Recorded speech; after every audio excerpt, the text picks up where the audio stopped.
Halo teman-teman, pada kesempatan ini saya akan membahas bab 1 hingga bab 4 buku Filosofi Teras. Nah, menurut penulis, masyarakat kita saat ini tuh banyak yang mengalami kekhawatiran terhadap hidupnya. Kekhawatiran terhadap hidup ini disebabkan karena mereka berada dalam situasi yang tidak mereka ketahui solusinya seperti apa dan seterusnya. Nah, kekhawatiran ini menyebabkan banyak hal negatif seperti stres dan berakibat pada kesehatan. Nah, menurut wawancara dengan Dr. Andri, seorang psikiatri, manajemen persepsi itu diperlukan agar seorang itu tidak mengalami stres. Nah, filosofi teras ini sangat realistis terhadap apa yang kita alami saat ini mengenai kekhawatiran dunia saat ini. Filosofi ini mengajarkan praktek-praktek yang praktis, bukan hanya sekedar teori-teori yang abstrak dan konsep-konsep tertentu. Filsafat ini justru memberikan kita semacam cara hidup agar kita bisa hidup bahagia dalam situasi apapun, kita bisa hidup dengan tenang dan damai. Nah, filsafat ini usianya sudah cukup tua, sekitar 2000 tahun yang lalu, namun masih relevan saat ini. Ia dibuat oleh seorang saudagar kaya, Zeno dari Citium, yang punya banyak sekali kekayaan, seorang pedagang, tapi kemudian dia mengalami bencana gitu, kapalnya karam, dan kemudian ia mengalami kegoncangan hidup, tetapi kemudian dia belajar dengan banyak filsuf dan akhirnya mendirikan filsafat sendiri, yaitu filsafat stoicisme atau filsafat stoa. Dalam buku ini disebut filosofi teras. Nah, dia mengajarkan bahwa tujuan hidup stoa itu adalah pertama-tama bahagia, bahagia dalam arti ataraxia, absence of trouble, hidup tanpa gangguan emosi-emosi negatif.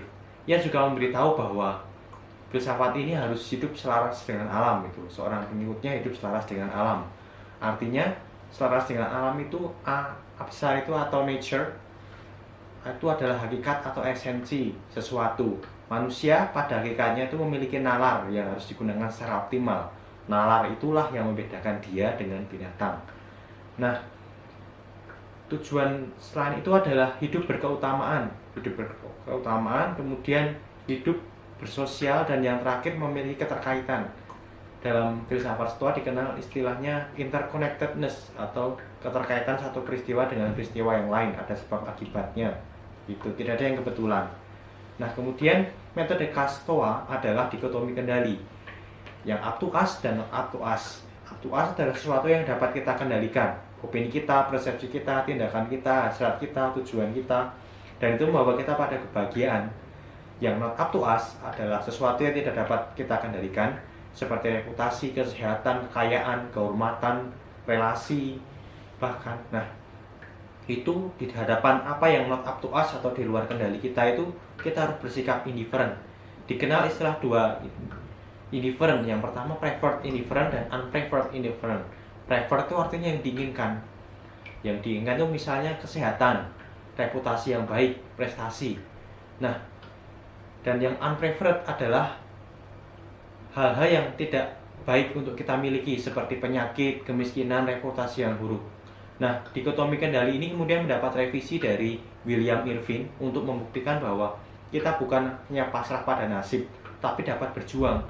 Ada sebagian hal-hal yang dapat kita kendalikan, seperti kekayaan, reputasi yang baik, kehormatan, nilai yang baik, karir yang baik. Itu adalah sebagian hal yang bisa kita kendalikan. Nah, kita bisa berjuang di dalam hal itu, tetapi tetap sadar bahwa di hadapan semua itu kita harus tetap indifferent, tidak terpengaruh. Karena hasil akhir itu bukan dapat kita kendalikan, tapi dikendalikan oleh hal-hal yang lain gitu. Misalnya oleh sekolah, oleh penguji, dan seterusnya.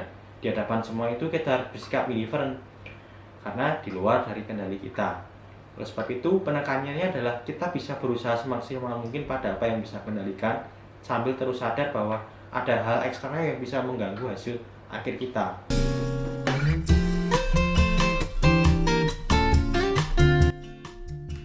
Oke teman-teman, saya akan melanjutkan bab 5 hingga bab 8 buku Filosofi Teras.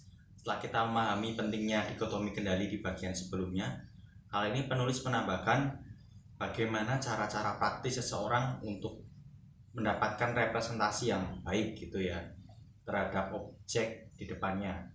Nah, metode ini dinamakan STAR, Stop, Thinking, Access, and Respond. Metode ini bukan Stoa, tetapi memiliki sedikit kemiripan bagaimana cara seorang untuk melakukan representasi yang tepat. Yang pertama, stop. Stop itu ketika kita berhadapan dengan sesuatu, kita tidak langsung memberikan putusan atau memberikan penilaian, tapi kita pikir dulu, yaitu dengan thinking and access. Kita melakukan pembedaan, apakah ini positif, apakah ini sesuai nalar, dan kemudian respon.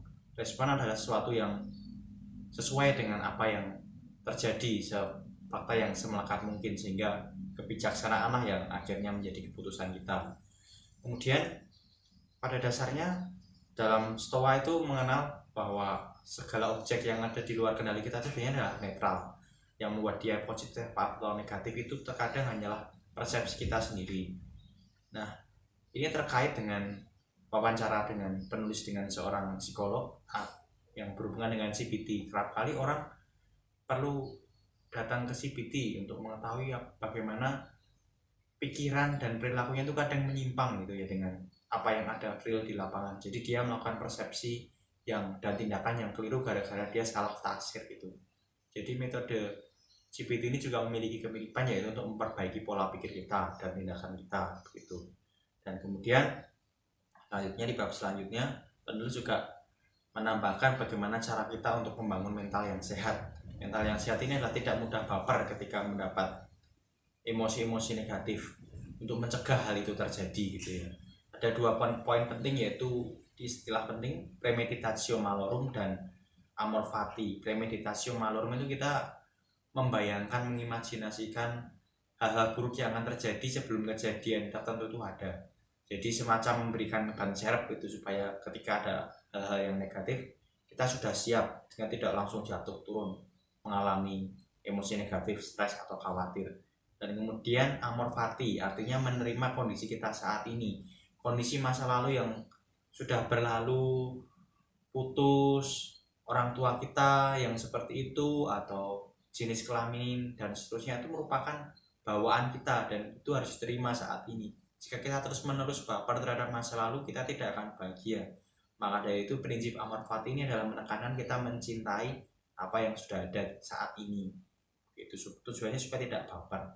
Selain itu, di dalam Stoa juga menyadari ia hidup bersama dengan orang lain. Terkadang ada orang-orang lain yang sangat menyebalkan.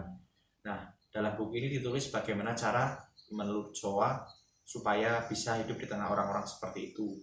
Yang pertama, menyadari bahwa sebenarnya orang-orang yang menyebalkan itu sebenarnya mereka tidak tahu apa arti yang baik, apa arti kebaikan gitu. Jadi mereka selalu bertindak dengan penuh ketidaktahuan.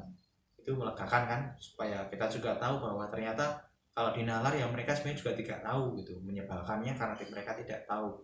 Dan yang kedua adalah instruct dan endure. Instruct itu kita bisa mengingatkan, dan endure kita menopang mereka ya, menopang kelemahan mereka.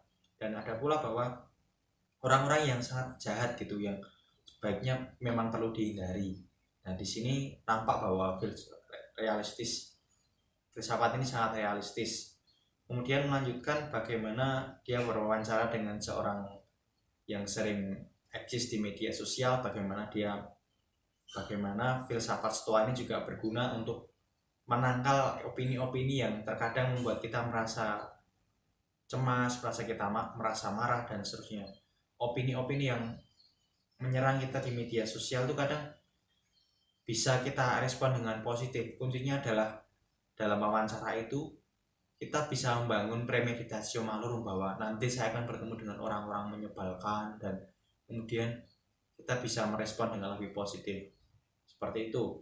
Dan kemudian filsafat ini juga mengajarkan bagaimana seseorang menghadapi musibah. Pada dasarnya ketika kita menghadapi musibah, bencana, atau bahkan yang sering kita alami ada kegagalan, seringkali kita cenderung banyak menyalahkan diri atau mengeneralkan gitu ya, bahwa satu kegagalan yang akan berakibat pada keseluruhan hidup, atau nanti kegagalannya akan terus menerus terjadi. Nah, seperti itu perlu dihindari. Untuk itu filsuf Stoa ini perlu diingat bahwa ia lahir dari sebuah bencana dan kemudian bisa melihat itu sebagai berkah. Dalam hal ini, musibah, berkah, kegagalan itu tidak dipandang sebagai sesuatu yang buruk, tetapi sebagai tantangan. Disinilah kekhasan Stoa atau filosofi teras ini berperan, yaitu untuk mengajarkan kita bagaimana untuk tidak terpuruk dalam musibah penderitaan atau kegagalan, tetapi berani move on atau bangkit, seperti prinsip Amor Fati itu sendiri. Filosofi teras itu juga mengajarkan bagaimana menghadapi musibah itu kita bisa melakukan persiapan seperti premeditatio malorum, yaitu dengan cara mati raga atau berpuasa atau melakukan hal-hal yang membuat kita bisa mempersiapkan diri sebaik-baiknya gitu. Jadi dalam menghadapi kegagalan atau musibah itu kita bisa mengantisipasi hal-hal itu sebelumnya. Contohnya ketika kita sadar bahwa suatu hari nanti kita bisa sakit, kita harus mempersiapkan kondisi tubuh dan fisik kita dengan berolahraga. Hal itu berguna untuk melawan penyakit di kemudian hari supaya kita tidak mudah terserang penyakit.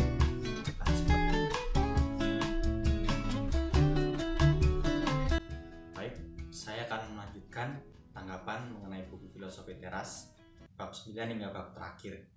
Nah, di bagian ini sekiranya ini lebih banyak menjelaskan bagaimana buku Filosofi Teras sendiri ini memiliki relevansi dengan kehidupan kita sehari-hari. Juga bagaimana Stoa memandang dirinya sendiri. Dan yang terakhir, saya akan memberikan sedikit tanggapan mengenai buku Filosofi Teras ini. Nah, relevansi dari filsafat ini ternyata bisa dimanfaatkan dalam hal parenting. Seringkali orang tua kan merasa khawatir bagaimana cara menumbuh kembangkan anak ya. Apakah anak itu termasuk hal-hal yang di luar kendali atau di dalam kendali. Karena pada dasarnya anak itu sendiri juga menjadi orang lain pada akhirnya nanti. Jadi tidak bisa dikendalikan mungkin. Nah, ternyata buku Filosofi Teras ini mengajarkan bahwa ada sebagian hal yang memang bisa dikendalikan, yaitu dari tindakan orang tua itu sendiri. Misalnya mengajarkan tindakan yang baik, nalar yang sehat, bagaimana hidup bersosial dan seterusnya. Hal-hal baik yang bisa diteladankan pada anak itu jauh lebih penting daripada menuntut anak yang seringkali kalau anak gagal orang tua akan langsung memarahinya dan seterusnya. Nah, bagaimana relevansi filsafat ini juga bagaimana menerapkan dikotomi kendali itu dalam hal parenting. Ada hal-hal yang bisa dikendalikan dan hal-hal yang tidak bisa dikendalikan. Kalau anak mengalami kegagalan juga orang tua juga bisa memberikan pendidikan bagaimana menyikapi kegagalan itu sendiri.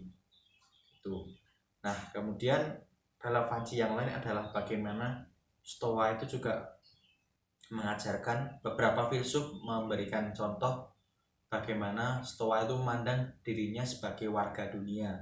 Warga dunia di sini dimaksudkan dengan berpartisipasi dalam hidup bermasyarakat. Bahkan Marcus Aurelius sendiri adalah seorang kaisar. Jadi tidak ada alasan bahwa supaya seseorang terhindar dari emosi negatif, maka perlu menjauhi dunia sosial, dunia bermasyarakat. Nah, filsuf Stoa mengatakan, beberapa penulis filsuf itu mengatakan kita harus ikut berpartisipasi. Toh sebagai bagian dari dunia ini juga kita pasti berhadapan dengan hal-hal yang sifatnya eksternal juga. Dan bagaimana cara kita menanganinya adalah kita ikut berpartisipasi seperti dalam hidup berpolitik, di mana hal-hal dari sebagian hal-hal politik juga bisa dikendalikan oleh kita juga.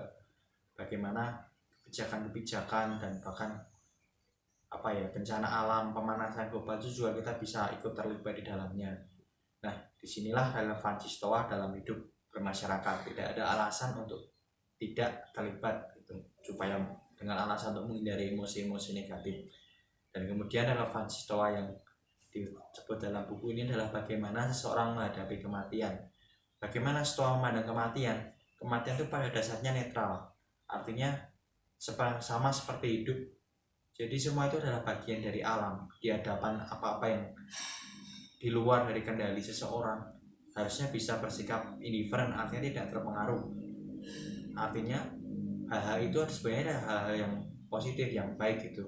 Bahkan beberapa filsuf yang seperti Seneca dalam kematian, atau Socrates atau Epictetus pun mengatakan bahwa di akhir-akhir kematiannya pun juga dia akan tetap melakukan hal-hal yang sesuai dengan nalarnya, artinya hidup berkeutamaan. Disinilah bagaimana filsafat ini memandang kematian bukan sebagai hal yang buruk, tetapi hal yang memang sudah selayaknya gitu. Nah, dan di epilog penulis juga memberikan hal-hal praktis semacam bagaimana cara kita bisa hidup dengan berkeutamaan, seperti tadi ada premeditatio malorum, amor fati, dan seterusnya. Dan filsafat ini juga memandang dirinya itu sebagai progresor, bukan stoa, tetapi lebih merupakan progresor atau prokopton, artinya seseorang yang sedang berusaha menjadi lebih baik. Mengapa? Karena stoa itu menjadi seorang stoa itu sangat sulit, hidup dengan berkeutamaan, dengan nalarnya itu sangat sulit. Oleh sebab itu, seseorang stoa memandang dirinya sebagai progresor dan lebih menekankan adanya praktek. Di sini memang pada akhirnya stoa itu merupakan filsafat yang sangat realistis dan praktis, tidak banyak bicara hal-hal yang teoritis, tapi mempraktekannya dalam hidup sehari-hari sebagai way of life. Dan juga penting di sini dikatakan dalam buku ini bagaimana seseorang menjaga kesehatannya, terutama kesehatan pola pikir, kesehatan cara dia berargumentasi, bagaimana dia merepresentasi. Ada beberapa disiplin di sini yang perlu dipelajari lebih dalam. Nah, filsafat ini juga saya melihat sebagai tanggapan ya, menekankan bahwa penekanan nalar itu sangat penting, nalar yang rasional. Dan dalam buku juga dikatakan bahwa emosi itu memang sebenarnya adalah bagian dari nalar, bukan sesuatu yang terpisah. Oleh sebab itu bisa dikendalikan, up to us. Jadi emosi kita tuh sebenarnya bisa dikendalikan. Sayangnya seringkali sebagai manusia itu kita seringkali didorong oleh kecenderungan insting begitu, seperti binatang ya, mudah marah, mudah tersinggung dan seterusnya. Seringkali kita mudah jatuh ke dalam emosi-emosi negatif.